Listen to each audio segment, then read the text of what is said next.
Il y a 40 ans, très exactement, Adriano Ribolzi arrive en Principauté. Passionné d'art contemporain, il ouvre sa propre galerie. Après de brillantes études d'art à Zurich, ce fils d'antiquaire n'hésite pas à venir tenter sa chance en Principauté. Sa réussite, il la doit à son travail, mais aussi et surtout grâce à son audace. À l'occasion de cet anniversaire, c'est avec philosophie qu'Adriano Ribolzi repense à toutes ces belles années écoulées. Une grande émotion parce que évidemment les anniversaires sont faits pour penser toute la période passée. Donc évidemment je revis les émotions, les difficultés, les craintes d'un début. À Monaco, il y avait des antiquaires monégasques évidemment, mais j'étais le premier dans le domaine du mobilier français, de la peinture ancienne, ouvrir une galerie à Monaco. J'ai vécu des moments de grande intention. J'étais accueilli. Monaco était fantastique.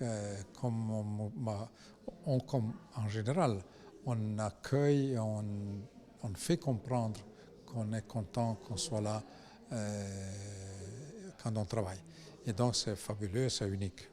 Afin de fêter son 40e anniversaire d'existence, la galerie propose une sélection d'œuvres majeures qui a su créer des mouvements de rupture et de nouvelles approches.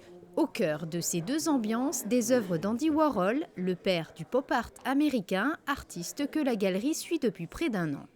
Et puis pour marquer cette soirée, j'ai ouvert une exposition qui va évidemment rester.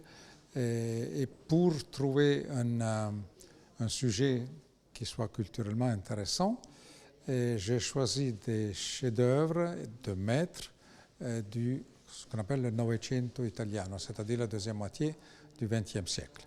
Et là, vous avez les grands noms de Lucio Fontana, Castellani, Bonalumi, Pistoletto. Ça, c'est les grands artistes que je expose ce soir. Le grand public peut d'ores et déjà découvrir cette exposition exceptionnelle à la galerie Adriano Ribolzi.